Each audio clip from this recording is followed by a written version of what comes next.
আসসালামু আলাইকুম। তেলে ভাজা চিকেন বান টিফিন বা বিকেলের নাস্তার জন্য দারুণ। নরম তুলতুলে এই চিকেন বান খেতে অনেক মজার। প্রথমে একটি বাটিতে 1 টেবিল চামচ গুঁড়ো দুধ নিয়ে নিয়েছি। এরপর 1 টেবিল চামচ চিনি, কুসুম গরম পানি দিয়ে দিচ্ছি। এরপর এগুলো মিশিয়ে নেব। মিশিয়ে নেওয়া হয়ে গেলে 1 চামচ ইস্ট দিয়ে দেব। 1 চামচ ইস্ট দিয়ে এগুলো মিশিয়ে নেব। মিশিয়ে নিয়ে রেখে দেব 5 মিনিট। 5 মিনিট পর এগুলোতে 1 কাপ ময়দা দিয়ে দেব। আমার ভিডিওটি ভালো লেগে থাকলে লাইক কমেন্ট শেয়ার করে দিবেন। 1 কাপ আটা দিয়ে দিয়েছি। এগুলো ভালোভাবে মিশিয়ে নেব। মিশিয়ে নেওয়া হয়ে গেলে আরও একটু আটা লাগবে, দিয়ে দেব। 1 টেবিল চামচ লবণ দিয়ে দিয়েছি। এগুলো মিশিয়ে নিচ্ছি। ভালোভাবে মিশিয়ে নিতে হবে। মিশিয়ে নেওয়া হয়ে গেছে। আরও হাফ কাপ আটা দিয়ে সফট একটি ডো তৈরি করে নেব।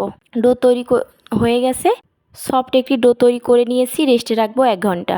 এদিকে চুলায় একটি ফ্রাই প্যান বসিয়ে 1 টুকরো চিকেন দিয়ে আদা রসুন বাটা দিয়ে দিয়েছি, সিদ্ধ করে নেব।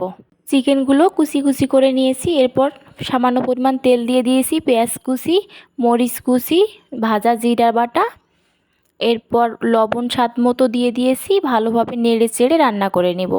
রান্না করা হয়ে গেছে, চিকেনগুলো রেডি হয়ে গেছে। এবার দেখেন, দেখতেই পাচ্ছেন ডোগুলো ফুলে ডাবল হয়ে গেছে।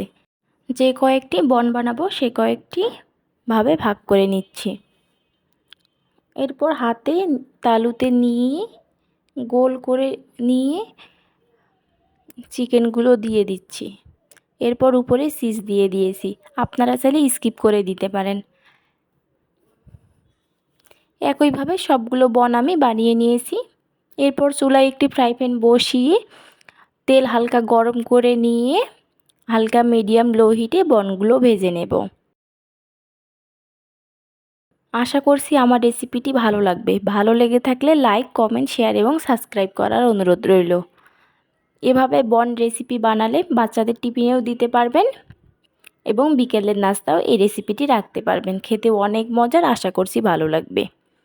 ভালো লেগে থাকলে বাসায় ট্রাই করে আমাকে কমেন্ট করে জানাতে ভুলবেন না কেমন হয়েছে। সবগুলো বন আমি একইভাবে ভেজে নিয়েছি। এই বনটি নরম তুলতুলে, খেতে অনেক মজার, আশা করছি ভালো লাগবে। সবগুলো বন ভেজে নেওয়া হয়ে গেছে। চুলা থেকে নামিয়ে নিচ্ছি। আজকের মতো এখানেই বিদায় নিচ্ছি। সবাই ভালো থাকবেন। আল্লাহ হাফেজ।